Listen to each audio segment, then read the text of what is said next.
વંદે ગુજરાત. વિદ્યાર્થી મિત્રો, પ્રથમ લેક્ચરમાં આપશ્રીએ હિસાબી પદ્ધતિ, એનો અર્થ, એનો ઇતિહાસ, એના હેતુઓ, હિસાબી પદ્ધતિના ફાયદા અને એની મર્યાદાઓ એ અભ્યાસ કર્યા પછી હવે આ બીજા લેક્ચરમાં આપણે બીજી કેટલીક બાબતો હિસાબી પદ્ધતિ વિશે આજે જોવાના છે. પ્રકરણ 1 હિસાબી પદ્ધતિ અને પારિભાષિક શબ્દો. એમાં આગળ કે હિસાબી પદ્ધતિને ધંધાની ભાષા તરીકે પણ ઓળખવામાં આવે છે. આ હિસાબી પદ્ધતિને ધંધાની ભાષા તરીકે કઈ રીતે? તો ભાષા તરીકે વ્યક્તિ જે કંઈ બાબત છે એ બાબતને એ લખીને વ્યક્ત કરે છે અથવા તો બોલીને એ વ્યક્ત કરે છે. એનું વિશ્લેષણ કરીને કે અર્થઘટન કરીને એ બાબતને રજૂ કરે છે અને એ સમજાવે છે. જ્યારે આપણે ભાષાનો ઉપયોગ કરીએ છીએ ત્યારે દોસ્તો ભાષાના પણ કેટલાક નિયમો છે અને એ નિયમોને ધ્યાનમાં રાખીને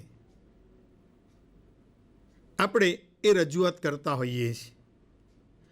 બીજું કે સમયાંતરે એમાં પણ પરિવર્તન આવે છે, એટલે કે ભાષા જે છે એ ભાષા એ પરિવર્તનનો ગુણ ધરાવે છે અને સમયાંતરે એમાં બદલાવ પણ આવતો હોય છે. એ જ રીતે હિસાબી પદ્ધતિ જે છે, આ હિસાબી પદ્ધતિને પણ ધંધાની ભાષા તરીકે ઓળખવામાં આવે છે. કારણ કે ધંધાકીય વ્યવહારોની જે કોઈ માહિતી આપણને જોઈએ છે એ હિસાબી પદ્ધતિના માધ્યમ દ્વારા જ આપણને પ્રાપ્ત થાય છે. સંબંધિત પક્ષકારો જે છે એ પક્ષકારોની જે કંઈ જરૂરિયાત છે એ હિસાબો દ્વારા પ્રાપ્ત થાય છે, હિસાબી પદ્ધતિ દ્વારા પ્રાપ્ત થાય છે. એટલે એ માહિતી એમને એના પરિણામોની જાણકારી મળે છે. બીજું કે હિસાબી પદ્ધતિનો ઉપયોગ પણ નિયમોને આધીન થાય છે. આપણે જે કંઈ ઉધાર જમા કરીએ છીએ એ ચોક્કસ એના નિયમો છે, ચોક્કસ સિદ્ધાંતો છે, એટલે એના પણ નિયમો છે અને એ આધીન આપણે એની નોંધ કરીએ છીએ. આ નિયમો અને સિદ્ધાંતો જે છે એ પ્રમાણે જ્યારે લખાય છે નામું, અને બીજું કે નામામાં પણ પરિવર્તન છે, હિસાબી પદ્ધતિમાં પણ પરિવર્તન છે. એટલે જે રીતે ભાષામાં જે બાબત આપણને જોવા મળે છે એ જ હિસાબી પદ્ધતિમાં જોવા મળે છે. એટલા માટે હિસાબી પદ્ધતિ જે છે એ હિસાબી પદ્ધતિને ધંધાની ભાષા તરીકે પણ ઓળખવામાં આવે છે. Accounting as a language of business. એવી જ રીતે એક બીજું વિધાન પણ છે કે હિસાબી પદ્ધતિ એ વિજ્ઞાન અને કળા છે. તમને મનમાં પ્રશ્ન થાય કે હિસાબી પદ્ધતિ વળી એને વિજ્ઞાન કેવી રીતે કહેવાય? કળા તો કદાચ આપણે સમજીએ કે અગાઉના લેક્ચરમાં વ્યાખ્યામાં બી કળા શબ્દ આવ્યો તો એટલે ખ્યાલ કદાચ આવી શકે. જોઈએ કે કેવી રીતે એને વિજ્ઞાન અને કળા કહેવામાં આવે છે. તો તમને સૌને ખ્યાલ છે કે વિજ્ઞાન જે કામ કરે છે ચોક્કસ નિયમોને આધીન કામ કરે છે. એ કેટલાક સિદ્ધાંતો ઉપર એ કાર્ય કરે છે અને આ વિજ્ઞાનના જે કંઈ નિયમો છે, જે કંઈ સિદ્ધાંતો છે એ સૌને સ્વીકાર્ય છે, સર્વ સ્વીકૃત છે. એવી જ રીતે હિસાબી પદ્ધતિ જે છે, હિસાબી પદ્ધતિના પણ કેટલાક સિદ્ધાંતો છે, એના પણ કેટલાક નિયમો છે. કારણ કે આ નિયમો એ માનવ દ્વારા તૈયાર કરવામાં આવેલા છે અને એ પણ સર્વ સ્વીકૃત છે. અને એટલે જ દુનિયાભરમાં જે દ્વિનોંધી નામા પદ્ધતિનો ઉપયોગ થાય છે, ડબલ એન્ટ્રી જેને કહેવામાં આવે છે, એ ચોક્કસ નિયમો અને સિદ્ધાંતોને આધીન છે. ને એ પ્રમાણે કોઈ પણ વ્યક્તિ હોય, કોઈ પણ એકાઉન્ટન્ટ હોય, એ લખશે તો આ સિદ્ધાંતો અને નિયમ પ્રમાણે જ, અને એના આધારે એની રચના કરવામાં આવે છે. આર્થિક વ્યવહારોના જે ચોક્કસ નિયમો છે, ચોક્કસ સિદ્ધાંતો છે, એ આધારિત હિસાબો લખવામાં આવે છે.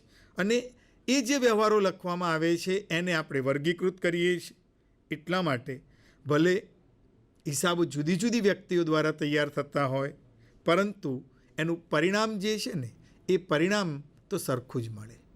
એક્સ વ્યક્તિ હિસાબ તૈયાર કરે કે વાય વ્યક્તિ હિસાબ તૈયાર કરે, જે મિલકતો જ્યારે ખરીદીએ ત્યારે ઉધાર થાય તો આ વ્યક્તિ પણ ચોપડે ઉધાર કરશે, પેલો વ્યક્તિ પણ એ ઉધાર જ કરવાનું છે. એટલે વર્ષ અંતે જે પરિણામ પ્રાપ્ત થાય છે એ તો સરખું જ મળે છે. અને એટલે આ નિયમો અને સિદ્ધાંતોને આધારે હિસાબી પદ્ધતિ તૈયાર થાય છે. એટલા માટે એને વિજ્ઞાન તરીકે ઓળખવામાં આવે છે. નોંધાયેલા જે હિસાબો છે, આ નોંધાયેલા હિસાબોને હિસાબનીશ નાણાકીય રૂપમાં, એટલે કે નાણાકીય હિસાબી પદ્ધતિના રૂપમાં રજૂ કરે છે. એને પડતર હિસાબી પદ્ધતિના રૂપમાં બી રજૂ કરે છે. અને સંચાલકીય હિસાબી રૂપમાં પણ રજૂ કરે છે. જે કોઈ વ્યવહાર થયો છે, જે કોઈ વ્યવહારો ચોપડે નોંધાય છે, એ નાણાકીય સ્વરૂપમાં, પડતરના સ્વરૂપમાં, સંચાલકીય હિસાબી પદ્ધતિના સ્વરૂપમાં સમયાંતરે જરૂર પડે એમ એ રજૂ કરે છે. અને જે વ્યક્તિ આ રીતે એને અસરકારક રજૂ કરે છે, એ બધી વ્યક્તિઓ એને રજૂ કરી શકતી નથી. એટલે જે વ્યક્તિ અસરકારક રીતે રજૂ કરે છે, આ એની આવડત છે, આ તેની કળા છે. અને એટલા માટે હિસાબી પદ્ધતિને કળા તરીકે પણ ઓળખવામાં આવે છે. આમ હિસાબી પદ્ધતિને નિયમોના આધીન, સિદ્ધાંતોના આધીન નોંધ થાય છે એટલે વિજ્ઞાન કહેવામાં આવ્યું. આ રજૂ કરવાની એક કળા છે, વિશિષ્ટ આવડત છે. અને જે વ્યક્તિ આને અનેક રીતે રજૂ કરી શકે છે, નાણાકીય સ્વરૂપમાં, પડતરના સ્વરૂપમાં, સંચાલકીય મેનેજમેન્ટ એકાઉન્ટિંગના સ્વરૂપમાં એ રજૂ કરે છે, એટલે કળા છે. અને માટે એને વિજ્ઞાન અને કળા તરીકે એને ઓળખવામાં આવ્યું છે. હવે એક નવા મુદ્દા તરફ આપણે દૃષ્ટિપાત કરીએ કે આ જે હિસાબી માહિતી છે, એ હિસાબી માહિતીની કેટલીક ગુણાત્મક વિશિષ્ટતાઓ છે, એના ગુણાત્મક લક્ષણો છે. અને દરેક હિસાબી માહિતીમાં આપણને આ 4 પ્રકારના ગુણાત્મક લક્ષણો જોવા મળે છે. અને દરેકમાં હોવા પણ જોઈએ. આવા જે ગુણાત્મક લક્ષણો છે, એવા લક્ષણોમાં આપણે જોઈએ તો એક જે છે એ છે વિશ્વાસપાત્રતા. કારણ કે જે હિસાબો રજૂ કરવામાં આવે છે, આ હિસાબી માહિતીનો ઉપયોગ અનેક પક્ષકારો કરે છે. અને જે પક્ષકારો આ હિસાબોનો ઉપયોગ કરે છે, એમનો વિશ્વાસ પૂરેપૂરો ટકી રહેવો જોઈએ. એટલે કે ધંધાનું જે કંઈ ચિત્ર છે, એ સંપૂર્ણપણે એ ચિત્ર હિસાબોમાં વ્યક્ત થવું જોઈએ, એ ચિત્ર રજૂ થવું જોઈએ. હિસાબનીશના કે અન્ય પક્ષકારના અંગત અભિપ્રાયની અસર જે છે, એ અસર એમાં થવી જોઈએ. જે કંઈ વ્યવહાર છે એની જે ઇફેક્ટ થતી હોય એ એમાં સ્પષ્ટ થવી જોઈએ. કારણ કે અનેક પક્ષકારો જે છે, એ અનેક પક્ષકારો આ હિસાબોનો ઉપયોગ કરે છે. અને એ જ્યારે ઉપયોગ કરે છે ત્યારે એમનો પૂરેપૂરો વિશ્વાસ, કારણ કે એમને ખબર છે કે આ જે કંઈ છે એ ધંધાનું સાચું ચિત્ર આ હિસાબો બતાવે છે. એટલા માટે નામાના જે કોઈ સિદ્ધાંતો છે, એ સિદ્ધાંતોનો પૂરેપૂરો ઉપયોગ થાય. હિસાબોમાં એનો ઉપયોગ કરીને યોગ્ય પરિણામ, સાચું પરિણામ જે છે, એ પરિણામ જો હિસાબો રજૂ કરશે તો જ એનો જે ઉપયોગ કરનાર છે, એ ઉપયોગ કરનારનો વિશ્વાસ રહેશે.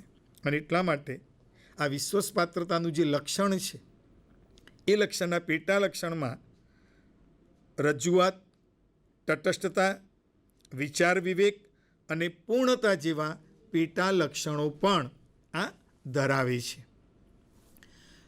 બીજું ગુણાત્મક લક્ષણ છે સુસંગતપણું. રિલેવન્સ તરીકે ઓળખવામાં આવે છે કે જ્યારે હિસાબોમાં રજૂ કરેલી માહિતી એના ઉપયોગકર્તાની જે જરૂરિયાત છે એ જરૂરિયાતને પૂર્ણ કરે અથવા પૂર્ણ કરે એવી સક્ષમ હોવું જોઈએ, એવી માહિતી હિસાબોમાંથી આપણને પ્રાપ્ત થવી જોઈએ, સુસંગત માહિતી પ્રાપ્ત થવી જોઈએ. આ સુસંગતપણું મિત્રો એક એવું લક્ષણ છે કે જે ઉપયોગકર્તાને પોતાની માહિતી આધારિત નિર્ણય લેવામાં, એટલે કે એમણે જે કોઈ નિર્ણય લેવાનો છે એ નિર્ણય લેવામાં આ માહિતી જે છે એ માહિતી મદદરૂપ થાય છે. એટલે કે જે પ્રમાણે એમને જોઈએ છે એ સુસંગત રીતે એમને એ પ્રાપ્ત થાય. અને જ્યારે ઉપયોગ કરતા માહિતીનો ઉપયોગ કરે અને એના આધારે એ નિર્ણય લઈ શકે, ભૂતકાળમાં જે નિર્ણયો લીધા હતા એ નિર્ણયો બરાબર હતા કે નહીં એ પણ ચકાસણી કરી શકે, વર્તમાનમાં જે નિર્ણય લેવાના છે એ નિર્ણયો પણ વર્તમાનમાં લીધેલા નિર્ણયો બરાબર છે કે નહીં એનો ખ્યાલ આવે અને એના આધારે એ ભવિષ્યના નિર્ણયો, ભવિષ્ય માટે આ નિર્ણયો બરાબર છે કે નહીં એનો એને ખ્યાલ આવે છે. ગુણાત્મક લક્ષણમાં ત્રીજું લક્ષણ એનું જે છે એ સમજ ક્ષમતા છે. સમજ ક્ષમતા એટલે કે ધંધાકીય એકમમાં જે હિસાબી માહિતી તૈયાર કરવામાં આવે છે, આ માહિતીનો ઉપયોગ કરનારા અનેક પક્ષકારો છે. એ જે અર્થમાં રજૂ થયા છે એ જ અર્થમાં એને સમજી શકે એ પ્રકારના હિસાબો હોવા જોઈએ. એનું અર્થઘટન જે છે, યોગ્ય અર્થઘટન કરીને એ નિર્ણય લઈ શકે એ પ્રકારની હિસાબી માહિતી ચોપડામાં રજૂ થયેલી હોવી જોઈએ. સમજ ક્ષમતા એટલે કે આપવામાં આવેલી માહિતીનો અર્થ જે છે એ અર્થ બહુ જ સ્પષ્ટ હોય. જે કોઈ વ્યક્તિ ઉપયોગ કરે એને સમજવા માટે એની સમજ હોય, બીજી વ્યક્તિ પણ એને એ જ રીતમાં જે અર્થમાં એ રજૂ થયા છે એ જ રીતે એને સમજી શકે તો જ માહિતીનો ઉપયોગ કરનારને એ કામ લાગી શકે. જો જુદા જુદા ઉપયોગ કરનારા એક જ માહિતીને જુદી જુદી રીતે જો સમજવામાં આવે તો ગેરસમજ થવાની પૂરેપૂરી સંભાવના છે. એટલા માટે એ હિસાબોને એક ચોક્કસ અર્થમાં જ એ સમજી શકે એ રીતે રજૂ થવા જોઈએ, કારણ કે એનાથી જ આર્થિક નિર્ણયો જે છે એ આર્થિક નિર્ણયો સાચા લેવાતા હોય છે. અને જે વ્યક્તિ આ હિસાબોનો ઉપયોગ કરનાર છે એ વ્યક્તિ પાસે અપેક્ષિત હિસાબી જ્ઞાન પણ હોવું જોઈએ, કારણ કે જો હિસાબી જ્ઞાન હશે તો જ એ એને સમજી શકશે. એક વ્યક્તિ પાસે હિસાબી જ્ઞાન છે, બીજાની પાસે નથી, અને બંને જુદું જુદું સમજે છે અને પછી ફરિયાદ કરે તો એમની સમજમાં ખામી છે. બેઝિક હિસાબોનું જ્ઞાન હોય તો જે હિસાબોમાં રજૂઆત થયેલી છે બંને વ્યક્તિઓ એને એક જ રીતે સમજી શકે છે. એટલે ગુણાત્મક લક્ષણમાં આ સમજ ક્ષમતાનો ગુણ પણ હોવો જોઈએ. ચોથું જે લક્ષણ છે એ ચોથું લક્ષણ છે તુલનાત્મકતા. કારણ કે ધંધાકીય એકમે જે હિસાબો તૈયાર કર્યા છે એની સરખામણી જે છે એ સરખામણી એના ભૂતકાળના હિસાબો સાથે પણ થશે. આ ભૂતકાળના હિસાબો સાથે થશે, તેમજ અન્ય ધંધાકીય એકમો જે છે, અન્ય પેઢીઓ છે એની સાથે પણ સરખામણી થઈ શકે છે. તો આવી તુલના કરીને પોતાના નિર્ણયો જ્યારે લેવાના છે તો એ નિર્ણયો ઉપયોગકર્તાને મદદરૂપ થઈ શકે. નફાકારકતાના હોય, આર્થિક સદ્ધરતાના હોય. હવે આ બે સમયગાળાની જે તુલના થાય છે એ તુલના માટે હિસાબો સક્ષમ હોવા જોઈએ, કારણ કે હિસાબોની તુલના ભૂતકાળના હિસાબો સાથે પણ થાય છે અને આપણા જ જેવી હરીફ કંપનીઓ, આપણા જ જેવા ધંધાકીય અન્ય એકમો જે છે એ એકમો સાથે પણ એ તુલના કરવામાં આવતી હોય છે. એટલે કે હિસાબી માહિતી જે છે, જે એની રજૂઆત કરવામાં આવે છે એ રજૂઆત એવી હોવી જોઈએ કે એક તો એનો ઉપયોગ કરનાર વ્યક્તિ જે કોઈ હોય એનો વિશ્વાસ એમાં હોવો જોઈએ. જો એમાં એનો વિશ્વાસ ડગી જશે તો એ હિસાબી માહિતીનો કોઈ અર્થ નથી, કારણ કે અનેક પક્ષકારો જે છે એ પક્ષકારો એ હિસાબોનો ઉપયોગ કરે છે. એટલે એમનો વિશ્વાસ ટકી શકે એવી સંપૂર્ણ માહિતી એમાં હોવી જોઈએ. સુસંગતપણું જે છે એ ગુણ એ ધરાવતું હોવું જોઈએ, કારણ કે ઉપયોગકર્તાની જે જરૂરિયાત છે એ જરૂરિયાત, જે માહિતી જોઈએ છે ટૂંકમાં, એ જરૂરિયાત એની પૂર્ણ થવી જોઈએ, એ સુસંગત હોવું જોઈએ કે જેથી એની જરૂરિયાત સંતોષી શકે. સમજ ક્ષમતાનો ગુણ હોવો જોઈએ. કહ્યું છે સમજ ક્ષમતા એટલે કે એનો જે કોઈ ઉપયોગ કરે એ ઉપયોગ કરનાર વર્ગ છે, જે અર્થમાં રજૂઆત થઈ છે એ જ રીતે એને સમજી શકે, અને એટલું જ્ઞાન પણ, એ હિસાબોનું જ્ઞાન પણ ઉપયોગકર્તામાં હોવું જોઈએ. અને તુલનાત્મકતાની વાત જે કરી, કારણ કે અન્ય એકમો સાથે કે આપણા ભૂતકાળના હિસાબો સાથે સરખામણી કરવાની છે. આમ હિસાબી માહિતી જે છે એ હિસાબી માહિતી આ ચારે બાબતો જે છે, ચારે લક્ષણો છે, એ લક્ષણો ધરાવતા હોવા જોઈએ. એટલે વિદ્યાર્થી મિત્રો, આ ગુણાત્મક લક્ષણો જે છે એની ચર્ચા કર્યા પછી હવે મેં વારંવાર વ્યાખ્યાનમાં ઉપયોગ કર્યો કે અનેક પક્ષકારો આ હિસાબોનો ઉપયોગ કરે છે. તમારા મનમાં એક એવો પ્રશ્ન પણ ક્યાંક ઉદ્ભવે કે ભાઈ ધંધો માલિકનો છે અને માલિકનો ધંધો છે એટલે હિસાબો એને લખવાના છે અને એને જ ઉપયોગ કરવાનો છે. પરંતુ આવું નથી હોતું. સામાન્ય રીતે આ ધારણા નાના ધંધાકીય એકમમાં કદાચ સાચી પડે. વૈયક્તિક માલિકી હોય, નાનો ધંધો હોય તો એના હિસાબો એના માટે ઉપયોગી છે. પણ ખાસ કરીને કંપની સ્વરૂપના અનુસંધાનમાં, સહકારી ક્ષેત્રના એકમોના અનુસંધાનમાં અથવા મોટા ધંધાકીય એકમના અનુસંધાનમાં જો આ બાબતનો આપણે વિચાર કરીએ તો ધંધાકીય એકમ સાથે અનેક પક્ષકારો સંકળાયેલા છે. એવું નથી કે માલિક ધંધો ચલાવે છે અને માલિક જ સંકળાયેલો છે. અનેક પક્ષકારો આ એકમો સાથે સંકળાયેલા છે અને જ્યારે જરૂર પડે ત્યારે આ બધા જ પક્ષકારો આ હિસાબી પદ્ધતિ, આ હિસાબી માહિતીનો ઉપયોગ કરીને એમના પોતાના માટે આર્થિક નિર્ણયો લેતા હોય છે. તો આવા ઉપયોગકર્તાઓ કોણ છે? તો ઉપયોગકર્તાઓની અંદર આપણે જોઈએ તો એક તો સંચાલકો જે છે, એ સંચાલકોને હિસાબી માહિતી ઉપયોગી છે. સંચાલકો એ અર્થમાં છે કે કોઈ પણ ધંધાકીય એકમ હોય, એ ધંધાકીય એકમના માલિક, વૈયક્તિક માલિકીમાં એ ધંધાનો માલિક, ભાગીદારી પેઢીઓમાં જે ભાગીદારો છે એ એના સંચાલકો છે, કંપની સ્વરૂપમાં રોકાણ કરનાર શેર હોલ્ડર છે. પરંતુ કંપનીનું જે સંચાલન કરે છે, જેને સંચાલક મંડળ અથવા તો બોર્ડ ઓફ ડાયરેક્ટર્સ તરીકે ઓળખવામાં આવે છે, આ જે સંચાલકો છે એ સંચાલકોને અનેક પ્રકારના ધંધાકીય એકમ માટે નિર્ણયો લેવાના હોય છે.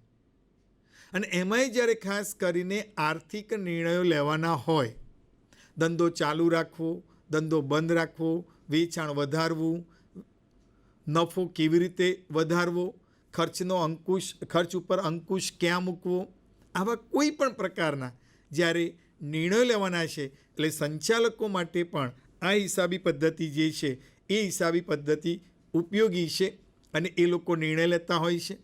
પછી શેર હોલ્ડર્સ છે. કંપનીની અંદર શેર હોલ્ડર્સ જે છે એ રોકાણકાર છે. કંપનીનો સાચો માલિક જે છે ને, એ સાચો માલિક એ શેર હોલ્ડર છે. દોસ્તો, તમારામાંથી પણ કેટલાક વિદ્યાર્થીઓના પેરેન્ટ્સ શેરબજારમાં રોકાણ કરતા હોય છે, એટલે શેરબજારમાંથી શેરની ખરીદી કરે અથવા તો કંપનીના શેરની ખરીદી કરે. આ કંપનીના શેરની ખરીદી કરવી, કંપનીમાં રોકાણ કરે છે અને એ જે રોકાણ કરે છે ત્યારે એ પણ પોતાની સલામતી જે છે એ સલામતીનો વિચાર કરે છે કે મેં જે રોકાણ કર્યું છે એ મારું રોકાણ સલામત છે કે નહીં, મને સમયાંતરે ડિવિડન્ડ પ્રાપ્ત થશે કે નહીં. આ ડિવિડન્ડની જે અપેક્ષા છે એ એને કેવી રીતે ખબર પડે? તો શેર હોલ્ડરો કંપનીના હિસાબોનો અભ્યાસ કરે છે. કંપનીના હિસાબોને જાહેર કરવા પડે છે. એનો તો એક નિયમ છે કે દરેક શેર હોલ્ડરને હિસાબોની નકલ જે છે એ નકલ મોકલવામાં આવે છે.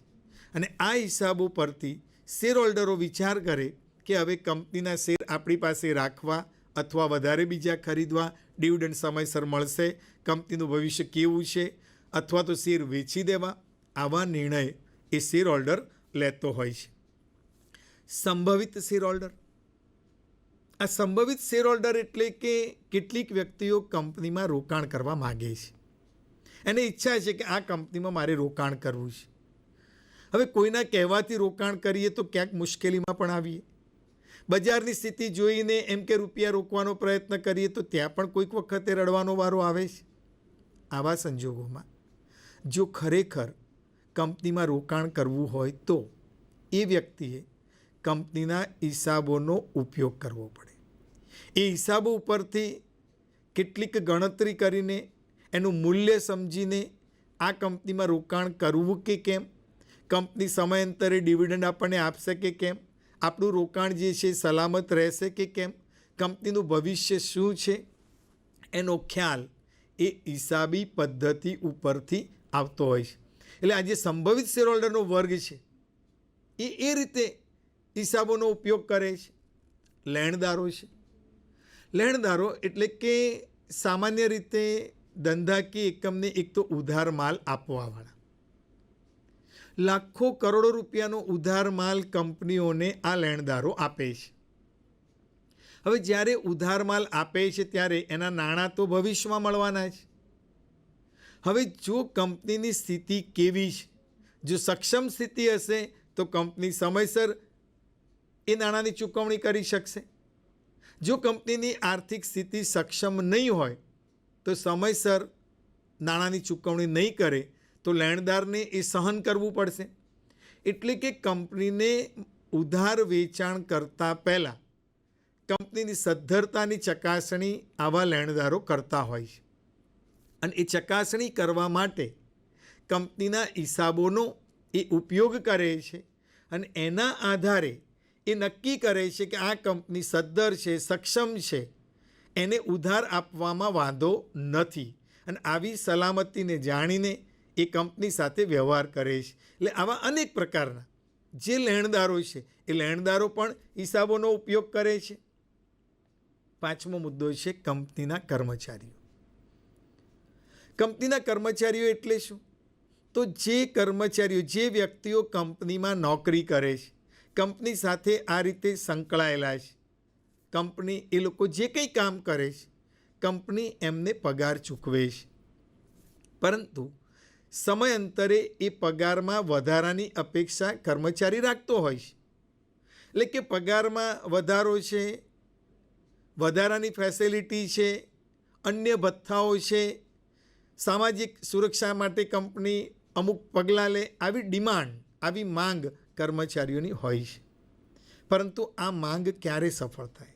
કંપની સમૃદ્ધ હોય, સક્ષમ હોય અને કર્મચારીઓનું જે યુનિયન છે એ યુનિયન પગાર વધારાની ડિમાન્ડ ક્યારે મૂકી શકે? જો કંપનીની સ્થિતિ આર્થિક રીતે સક્ષમ નહીં હોય, સારી સ્થિતિ નહીં હોય, તે પગાર વધારો નહીં આપી શકે. અને એટલા માટે આ ડિમાન્ડ કરવા માટે કર્મચારીઓના યુનિયનો કે કર્મચારીઓ જે છે એ કંપનીના હિસાબોનો અભ્યાસ કરે છે. એટલે આ એક વર્ગ એવો છે કંપની સાથે સંકળાયેલો કે એમાં આર્થિક સ્થિતિ જાણીને, નફાકારકતા જાણીને પગાર વધારામાં કેટલા ટકા વધારો માગવો, અન્ય સવલતો જે જોઈએ છે એ સવલતોની માંગ કેટલા પ્રમાણમાં કરવી. કારણ કે નેગોશિએશનમાં, સામસામે વાતચીતમાં જ્યારે બેસવાનો વારો આવે ત્યારે આ જ્ઞાન કર્મચારી પક્ષે પણ હોવું જોઈએ અને એ હિસાબોના માધ્યમથી એ પ્રાપ્ત થાય છે. વેરા અધિકારી જે ટેક્સનું કેલ્ક્યુલેશન કરે છે, ગવર્મેન્ટની ટેક્સની જે ઓથોરિટી છે એ ધંધાકીય એકમો જે વ્યવહારો કરે છે એ વ્યવહારોના અનુસંધાનમાં એ ટેક્સની આકારણી કરે છે. આ ટેક્સની આકારણીમાં વેચાણ ઉપર કેટલો વેટ વસૂલ કર્યો છે એ બધો જ વેટ પૂરેપૂરો સરકારમાં જમા થયો છે કે નહીં. સર્વિસ ઓરિએન્ટેડ કોઈ એકમ હોય તો એણે જે સર્વિસ આપેલી છે એના પ્રમાણમાં એણે ટેક્સ ઉઘરાવ્યો છે, સર્વિસ ટેક્સ કે નહીં, જે ઉઘરાવ્યો છે એ ભર્યો છે કે નહીં, નિયમ પ્રમાણે સરકારની જે ટકાવારી છે એ પ્રમાણે ટેક્સ ભરાયો છે કે નહીં. આવકવેરા અધિકારી હશે તો કંપનીનો જે નફો છે એ નફાના આધારે જેટલો ટેક્સ ભરવાનો થાય છે એ ટેક્સ એણે ભર્યો છે કે નહીં. એટલે કે આ વેરા અધિકારી જે છે એ વેરા અધિકારી પણ કંપનીના હિસાબોનો ઉપયોગ કરે છે. ગ્રાહકો જે છે, ગ્રાહકો પણ કંપનીના હિસાબોનો ઉપયોગ કરે છે. ગ્રાહકો એટલા માટે આ હિસાબોનો ઉપયોગ કરે છે કારણ કે ગ્રાહકોને નફાના સર્જનમાં ગ્રાહકોનો ફાળો અગત્યનો છે. અને એટલા માટે આજનું બજાર જે છે, આજનું બજાર એ ખરીદનારાઓનું છે. ગ્રાહક એ બજારનો રાજા છે. અને એટલા જ માટે કંપનીના હિસાબો દ્વારા ગ્રાહકો પણ વસ્તુ કે સેવાની પડતર કિંમત અને બજાર કિંમત એનો અંદાજ જે બાંધવાનો છે એ હિસાબોના આધારે બાંધી શકે છે. ટકાવારીનું ધોરણ કંપનીનું કેવું છે એનો પણ એને ખ્યાલ આવે છે. એટલે એવું નથી કે ફક્ત માલિકો અથવા તો અમુક વર્ગ જ હિસાબોનો ઉપયોગ કરે છે. એ કંપનીની, એ ધંધાકીય એકમની પ્રોડક્ટનો ખરીદનાર જે ગ્રાહક છે એ પણ કંપનીના હિસાબો પ્રત્યે નજર રાખતો હોય છે. વિદેશી ઉદ્યોગપતિઓ, વિદેશી ઉદ્યોગો જે છે, કારણ કે પરદેશી ઉદ્યોગો જે છે એ આ દેશમાં ઉદ્યોગો સ્થાપવા માગે છે. પરદેશી રોકાણકારો છે એ આપણા દેશમાં રોકાણ કરવા માગે છે અથવા તો કોઈક ધંધાકીય એકમને એ ખરીદવા માગે છે. હવે જ્યારે કોઈ એક ધંધાકીય એકમને ખરીદવા માગતા હશે તો એ ધંધાકીય એકમની સ્થિતિ શું છે એ સ્થિતિનો ખ્યાલ પણ એમને આવવો જોઈએ. એટલે આવા જે રોકાણકારો છે, કારણ કે હવે તો ગ્લોબલાઇઝેશન છે, વૈશ્વિકરણ છે, ખાનગીકરણ છે, અનેક દુનિયાના દેશોમાંથી આપણા દેશની અંદર આવતા હોય છે, ધંધા રોજગાર સ્થાપવા માટે આવે છે, કંપનીઓની ખરીદી કરતા હોય છે. આવા સમયે જે તે એકમના હિસાબો જે છે એ હિસાબોનો એ અભ્યાસ કરીને એકમ ખરીદવું કે કેમ એ એના હિસાબોનું વિશ્લેષણ કરીને એ નિર્ણય લેતા હોય છે. એ જ રીતે નિયમનકારી સંસ્થાઓ છે. દેશની અંદર કેટલીક નિયમનકારી સંસ્થાઓ છે અને એ ધંધાકીય એકમો પર સરકાર અને સરકાર દ્વારા સ્થપાયેલ નિયમનકારી સંસ્થાઓ અંકુશ રાખતી હોય છે. ખાસ કરીને કંપની સ્વરૂપમાં કરોડો રૂપિયાનું રોકાણ છે એટલે એના ઉપર નિયમનની અંકુશની જરૂરિયાત વધારે રહેતી હોય છે. એટલે કારણ કે સામાન્ય પ્રજાનું નાણાંનું એમાં રોકાણ છે અને એ નાણાંની જો સલામતી ન જળવાય તો સામાન્ય વર્ગ નિરાશ થતો હોય છે. એટલે એવી સ્થિતિ ન ઊભી થાય એટલા માટે સરકારે જેમ કે કંપનીઓ ઉપર નિયંત્રણ રાખવા માટે security exchange board of India, જેને સેબી તરીકે ઓળખાય છે, આવી સેબી જેવી સંસ્થાઓ છે એ સંસ્થાઓ એ ધ્યાન રાખે છે.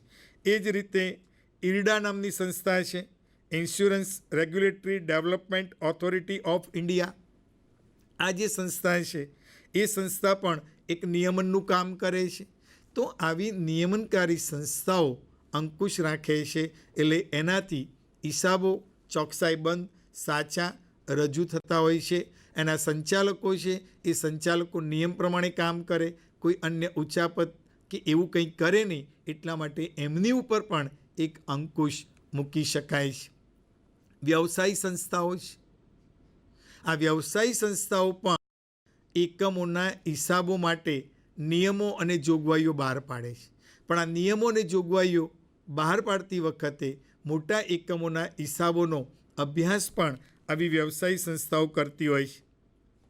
દોસ્તો, આવી વ્યવસાયી સંસ્થાઓની અંદર ચાર્ટર્ડ એકાઉન્ટ ઓફ ઇન્ડિયા જે છે, the institute of chartered accounts of India, પછી institute of chartered secretary of India, the institute of cost accounts of India, આવી જે વ્યવસાયી સંસ્થાઓ છે એ સંસ્થાઓ પણ સમયાંતરે હિસાબો અંગે જરૂરી સૂચનો બહાર પાડે છે.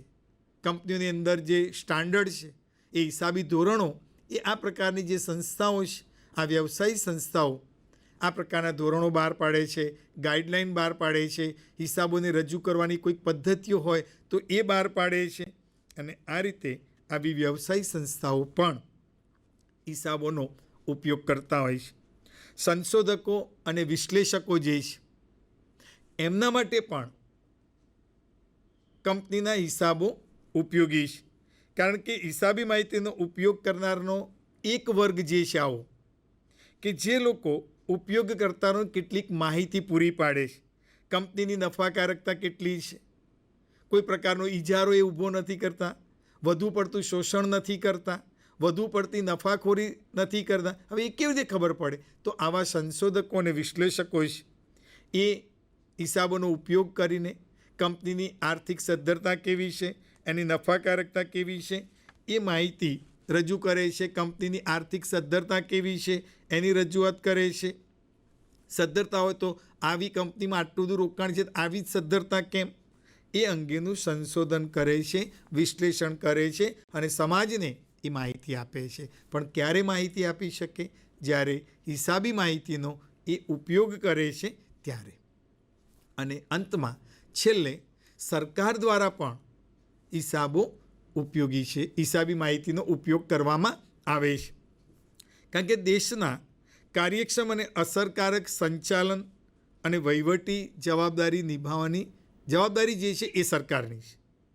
સરકાર દેશના વિકાસ માટે અનેક પ્રકારની નીતિઓ ઘડે છે અને એ માટે એને સુસંગત માહિતીની જરૂરિયાત ઊભી થાય છે.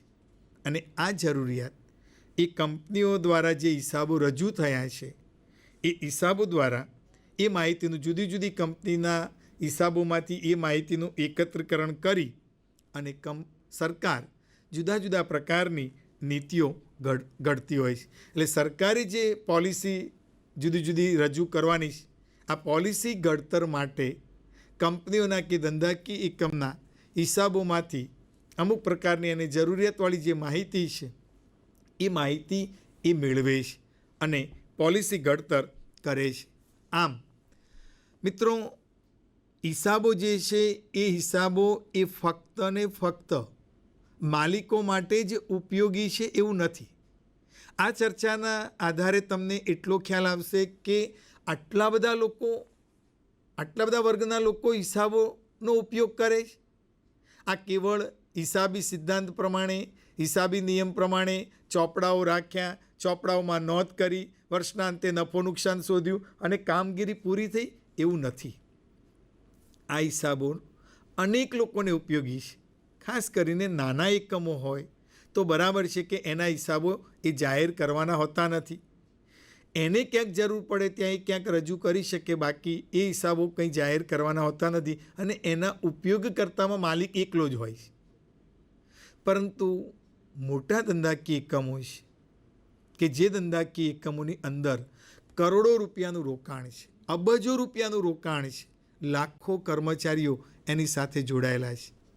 આવી અનેક કંપનીઓ આપણા દેશમાં કામગીરી કરી રહી છે. ત્યારે આ અબજો રૂપિયાનું રોકાણ એની અંદર છે, લાખો લોકોનો વિશ્વાસ છે, એ વિશ્વાસ એમાં જળવાઈ રહે, કંપનીઓ પણ પારદર્શક રહીને એ કામગીરી કરે.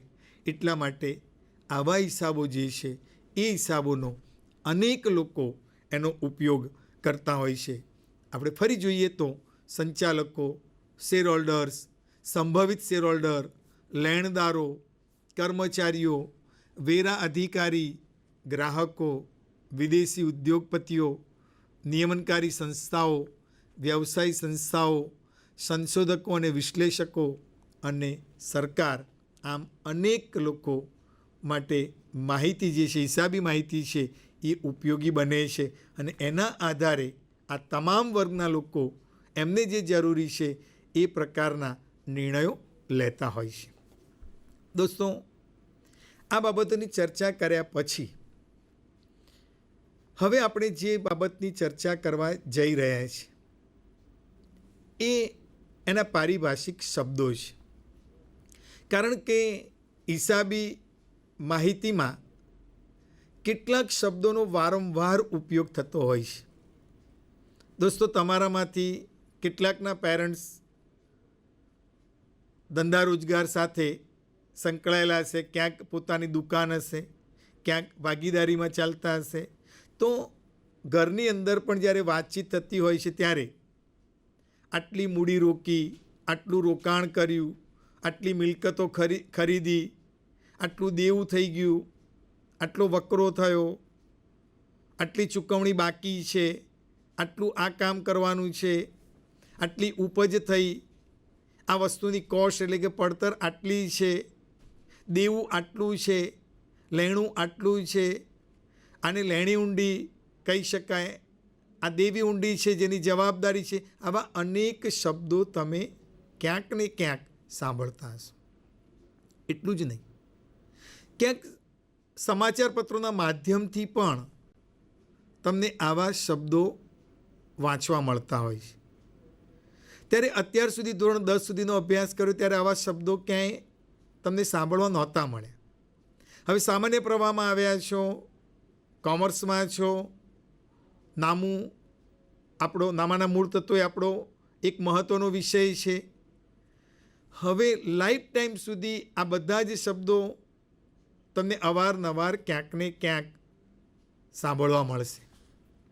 અને દરેક વ્યવસાયમાં એના કેટલાક ચોક્કસ શબ્દો હોય છે. જેમ ડૉક્ટર છે તો પેશન્ટ શબ્દ પ્રયોગ કરે, વકીલ છે તો અસીલ શબ્દ પ્રયોગ કરે, પ્રોફેશનલ વ્યક્તિઓ ક્લાયન્ટ શબ્દ પ્રયોગ કરે. એમ ધંધાકીય એકમની અંદર જે હિસાબો છે એ હિસાબોની અંદર જુદા જુદા પ્રકારના શબ્દોનો ઉપયોગ કરવામાં આવે છે. આવા જે શબ્દો છે, ટર્મિનોલોજી જે છે એકાઉન્ટિંગની, એનો હવે આપણે અભ્યાસ કરીએ. આવા શબ્દોમાં એક છે બિઝનેસ ટ્રાન્ઝેક્શન, ધંધાકીય વ્યવહાર. આ ધંધાકીય વ્યવહાર એટલે શું? તો ધંધાકીય વ્યવહારમાં જોઈએ તો કે જ્યારે બે કે વધુ વ્યક્તિઓ વચ્ચે ધંધા માટે વસ્તુ કે સેવાની રોકડમાં અથવા શાખ ઉપર જ્યારે ફેરબદલી કરવામાં આવે, લેવડ દેવડ કરવામાં આવે તો એને ધંધાકીય વ્યવહાર કહેવામાં આવે.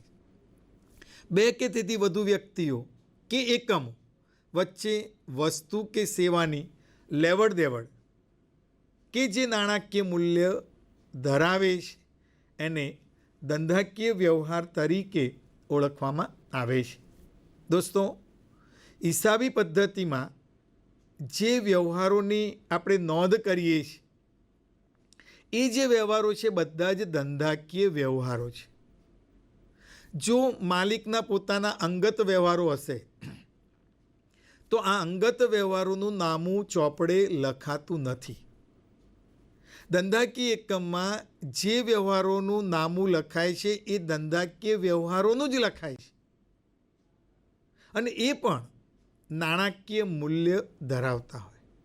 એક વ્યક્તિ બીજી વ્યક્તિ સાથે કંઈક લેવડ દેવડ કરે છે અથવા તો એક ધંધાકીય એકમ બીજા ધંધાકીય એકમ સાથે જ્યારે લેવડ દેવડ કરે છે ત્યારે એને ધંધાકીય વ્યવહાર થયો એમ આપણે કહી શકીએ છીએ. એક છૂટક વેપારી માલ ખરીદવા માટે બજારમાં જાય છે, હોલસેલ માર્કેટમાંથી એટલે કે જથ્થાબંધ બજારમાંથી એ વસ્તુ ખરીદે છે. તો આ દુકાનદાર એટલે કે છૂટક વેપારી સામે જથ્થાબંધ વેપારી, એ બંને વચ્ચે લેવડ દેવડ થાય છે. આ વ્યક્તિ રૂપિયા આપે છે, જથ્થાબંધ વેપારી એને માલ આપે છે અથવા તો એની ચૂકવણી કદાચ ભવિષ્યમાં પણ હોઈ શકે. તો આ જે લેવડ દેવડ છે ફક્ત ચીજ વસ્તુ જ નહીં, સેવાની પણ લેવડ દેવડ થતી હોય તો એને ધંધાકીય વ્યવહાર તરીકે ઓળખવામાં આવે છે.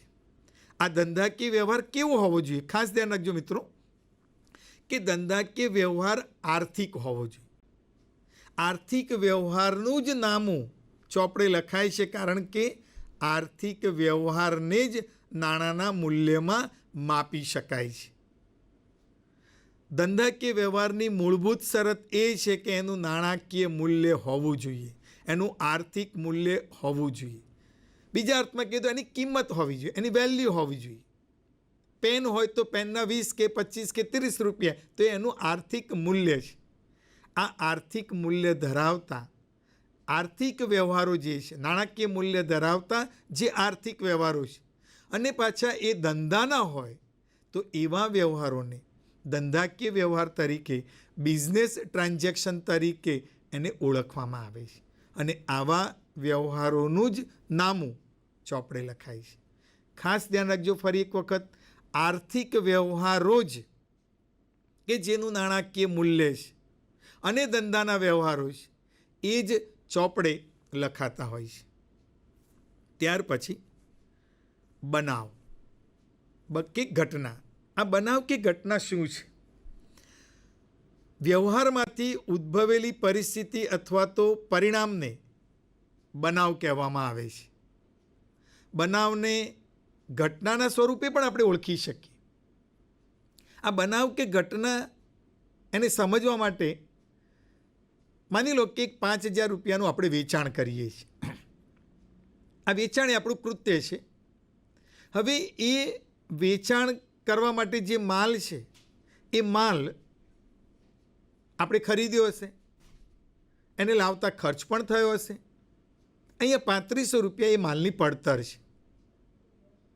એટલે કે 3500 રૂપિયાની પડતર કિંમતનો માલ આપણે 5,000 રૂપિયામાં વેચીએ, આ આપણું કૃત્ય છે.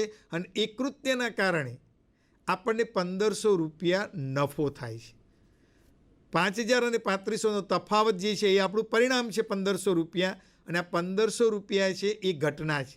એટલે કે માલ વેચાણના કૃત્ય દ્વારા આપણને 1,500 રૂપિયાનું જે પરિણામ પ્રાપ્ત થયું એટલે કે એક બનાવ બન્યો, એક ઘટના બની એમ કહી શકાય. વ્યવહાર એ ધંધા દ્વારા કરવામાં આવેલું કૃત્ય છે, જ્યારે ઘટના છે એ ઘટના એ ધંધાના વ્યવહારથી ઉદ્ભવેલી પરિસ્થિતિ અથવા તો જે પરિણામ છે. કારણ કે કોઈ પણ કૃત્ય આપણે કરીએ છીએ ત્યારે એ કૃત્યના આધારે જે પરિણામ પ્રાપ્ત થાય છે એને આપણે એમ કહીએ કે બનાવ કે ઘટના બની. ત્યાર પછી મૂડી, જેને કેપિટલ તરીકે પણ આપણે ઓળખીએ છીએ. મૂડી એટલે શું? તો મૂડી એટલે કે જ્યારે કોઈ પણ વ્યક્તિ ધંધાની સ્થાપના કરવા માગે છે તો એણે રોકાણ તો કરવું પડશે. તો પોતાના અંગત ભંડોળોમાંથી અથવા તો અન્ય સોર્સમાંથી જે કંઈ લઈને એ ધંધાની સ્થાપના કરે છે, એટલે કે ધંધાની અંદર એ રોકાણ કરે છે. એણે જે કંઈ રોકાણ કર્યું છે એ રોકાણને મૂડી તરીકે ઓળખવામાં આવે છે. એટલે કે ધંધાના માલિક દ્વારા ધંધો શરૂ કરવા માટે જે રોકાણ કરવામાં આવે એને મૂડી તરીકે ઓળખવામાં આવે છે. બીજી રીતે કહીએ તો માલિક પોતાના અંગત ભંડોળોમાંથી રોકડ, માલ કે મિલકત લાવે તો એને મૂડી કહેવાય. પોતાના ઘરમાંથી, પોતાની અંગત બચતમાંથી રોકડ નાણું એ ધંધામાં લાવે, ફર્નિચર જેવી કે અન્ય કોઈ મિલકત એ ધંધામાં લાવે, કે પોતાના ઘરમાં રહેલો માલ કોઈક એવો હોય એ વેચાણ માટે એ ધંધામાં લાવે. આમ રોકડ, માલ કે મિલકત જ્યારે માલિક ધંધામાં લાવે છે ત્યારે એને મૂડી તરીકે એટલે કે માલિકની કેપિટલ તરીકે પણ ઓળખવામાં આવે છે. હવે જોઈએ ઉપાડ. મૂડીની વાત કર્યા પછી, કારણ કે મૂડી એ માલિક ધંધામાં લાવે છે, ધંધાની સ્થાપના કરે છે. પણ શા માટે માલિક ધંધો કરે છે? તો એની જરૂરિયાતોને સંતોષવા માટે, પરિવારના કલ્યાણ માટે. હવે ધંધામાં એ કમાણી કરશે તો એ પોતાના પરિવાર માટે પણ એને લઈ જવાનું છે. તો માલિક જ્યારે પોતાના અંગત હેતુ માટે ધંધામાંથી જરૂર પડે તો એ રોકડ પણ લઈ જાય છે, જરૂર પડે તો એ માલ પણ લઈ જાય છે, જરૂર પડે તો એ ધંધામાંથી પોતાના અંગત વપરાશ માટે મિલકત પણ લઈ જાય છે. તો આમ ધંધામાંથી પોતાના અંગત હેતુ માટે એ રોકડ, માલ કે મિલકત લઈ જાય તો એણે ઉપાડ કર્યો એમ કહેવાય. જો રોકડ, માલ કે મિલકત અંગત હોય એને જો ધંધામાં લાવે તો એને આપણે મૂડી કહીએ છીએ. પણ પોતાની જરૂરિયાત માટે, પોતાના અંગત હેતુ માટે એ ધંધામાંથી જ્યારે એ લઈ જાય છે ત્યારે એને ઉપાડ કહેવામાં આવે છે. માલિક જ્યારે ધંધામાં ઉપાડ કરે છે ત્યારે એ ઉપાડથી ધંધામાં રહેલી એની જે મૂડી છે એ મૂડીમાં ઘટાડો થાય છે. આના ઉપરથી આપણે એવું કહી શકીએ કે માલિક જે છે એ માલિક એ ધંધાને મૂડી આપે છે અને ત્યારે ધંધો એની કામગીરી કરે છે. અને ધંધો જે કંઈ પ્રાપ્ત કરે છે એમાંથી માલિક પોતાના અંગત વપરાશ માટે, પોતાની જરૂરિયાતને સંતોષવા માટે એ લઈ જાય છે. એટલે કે ધંધો માલિકને ઉપાડ આપે છે. આમ માલિક ધંધાને મૂડી આપે છે અને ધંધો માલિકને ઉપાડ આપે છે. આ બંને માલિક સાથે સંકળાયેલા ખાતા છે. ત્યાર પછીનો શબ્દ જોઈએ તો જવાબદારી, દેવું. કોઈ પણ વેપારી છે, કોઈ પણ વ્યક્તિ જ્યારે ધંધો સ્થાપે છે ત્યારે એ રોકાણ કરે છે, પરંતુ કેટલીક વખત એને ઉધાર માલ ખરીદવો પડે છે, ક્યાંક ઉધાર મિલકત પણ ખરીદવી પડે છે, ક્યાંક સેવા મેળવે છે, ચૂકવણી નથી કરતો પણ ચૂકવવા તો પડશે. એટલે કે ધંધા દ્વારા જ્યારે ઉધાર ખરીદેલો માલ હોય, ઉધાર ખરીદેલી મિલકત હોય, એવી જ રીતે સેવા છે કે જેની રકમ એણે ચૂકવવાની છે. આ સિવાય ક્યાંક ઉછીના નાણાંની બી જરૂર પડે છે. હવે જે ઉછીના લીધેલા નાણાં છે એ પણ દોસ્તો ચૂકવવા પડે.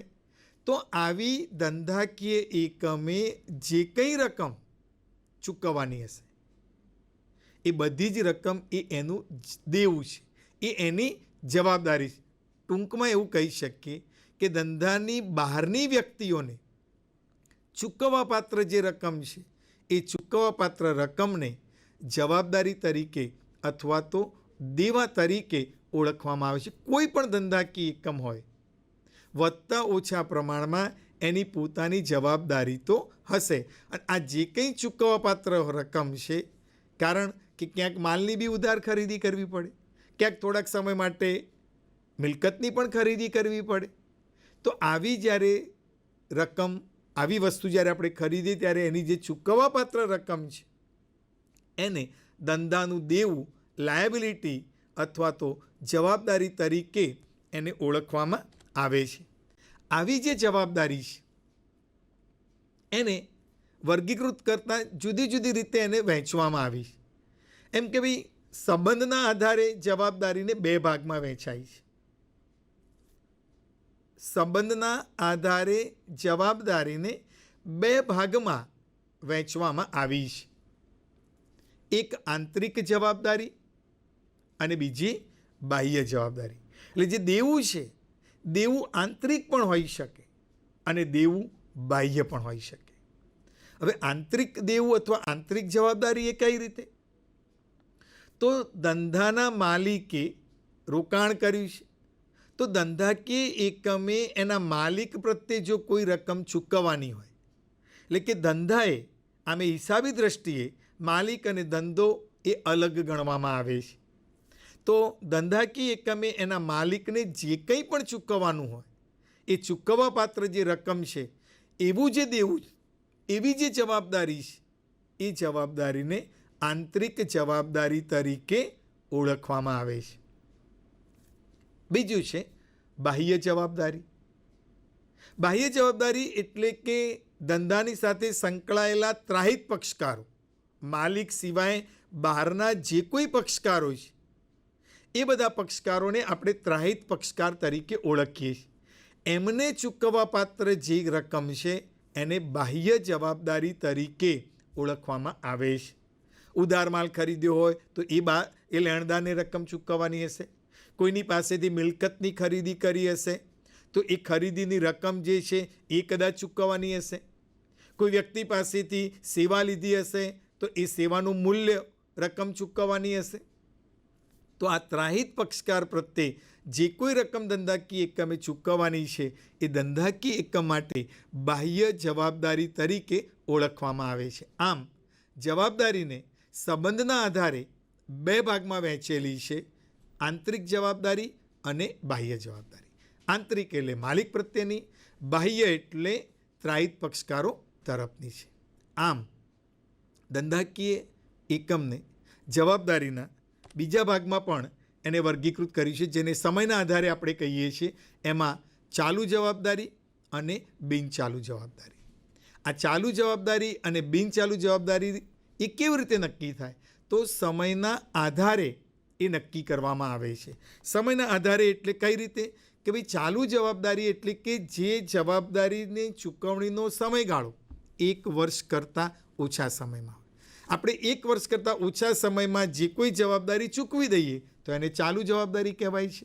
અને ચાલુ જવાબદારી એ ટૂંકા ગાળાની છે, એનો સમયગાળો જે છે મિત્રો યાદ રાખજો 1 વર્ષ કરતાં ઓછો સમય છે। અને આવી જવાબદારીમાં ઉધાર ખરીદેલ માલના નાણાં છે, ખર્ચા છે, એ ટૂંકા સમયમાં ચૂકવાતા હોય છે, એટલે એને ચાલુ જવાબદારીમાં ગણતરી કરવામાં આવે છે। બિનચાલુ જવાબદારી જેનો સમયગાળો 1 વર્ષ કરતાં વધુ, ફરી રિપીટ કરું છું, 1 વર્ષ કરતાં ઓછો હોય તો ચાલુ જવાબદારી, અને જે જવાબદારીનો સમયગાળો 1 વર્ષ કરતાં વધુ હોય એ પછી ચૂકવાતી હોય તો એને બિનચાલુ જવાબદારી તરીકે ઓળખવામાં આવે છે। એને લાંબા ગાળાની જવાબદારી કે દેવું પણ કહેવામાં આવે છે। ખાસ કરીને બેંકમાંથી લોન લીધી હોય, ડિબેન્ચર દ્વારા નાણાં લીધા હોય તો એ લાંબા ગાળાની જવાબદારી છે, બિનચાલુ જવાબદારી છે।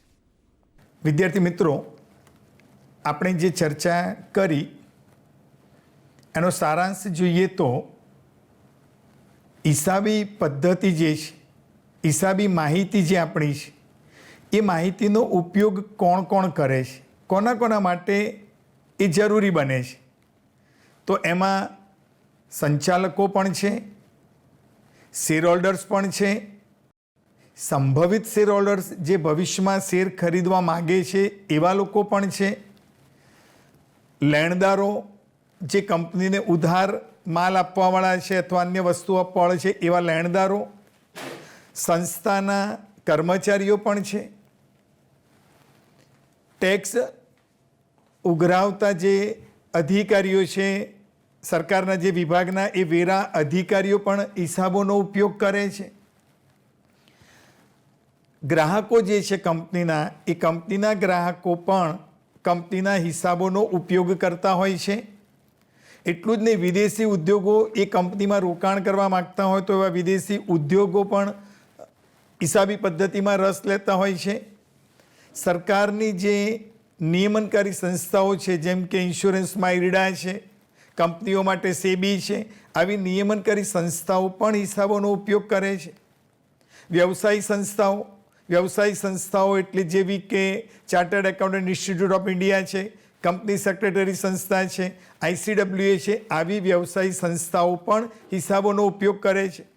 હિસાબો ઉપર સંશોધન કરવાનું કામ કરતા એવા સંશોધકો અને વિશ્લેષકો પણ એનો ઉપયોગ કરે છે। અને સરકાર પણ, સરકારની એજન્સીઓ અને સરકાર પણ આવા હિસાબોનો ઉપયોગ કરે છે જરૂરિયાત પ્રમાણે। વિદ્યાર્થી મિત્રો, નામાના મૂળ તત્વો પ્રકરણ 1માં બીજા વ્યાખ્યાનમાં, બીજા લેક્ચરમાં કેટલાક પારિભાષિક શબ્દોની આપણે વાત કરી। બાકીના શબ્દો એ ત્રીજા લેક્ચરમાં જોઈશું। તમને આ વિશેષ માર્ગદર્શન પ્રાપ્ત થાય એટલા માટે રાજ્ય સરકાર દ્વારા, બાયસેગ સ્ટુડિયો દ્વારા, શિક્ષણ ખાતા દ્વારા વંદે ગુજરાત કરીને ચેનલ શરૂ કરીને અંતરિયાળ વિસ્તારમાં કે શહેરી વિસ્તારમાં ઘેર બેઠા પણ વિદ્યાર્થી અભ્યાસ કરી શકે એટલા સરળ માધ્યમ તમને પૂરું પાડવામાં આપ્યું છે। ખરેખર રાજ્ય સરકાર આ માટે પ્રશંસાને પાત્ર છે।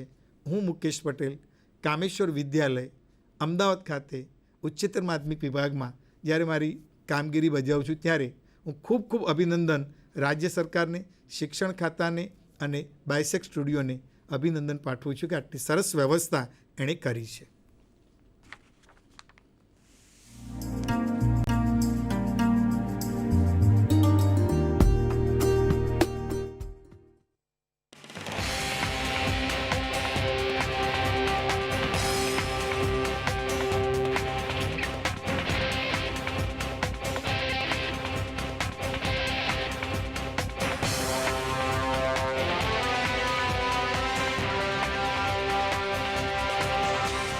વંદે ગુજરાત।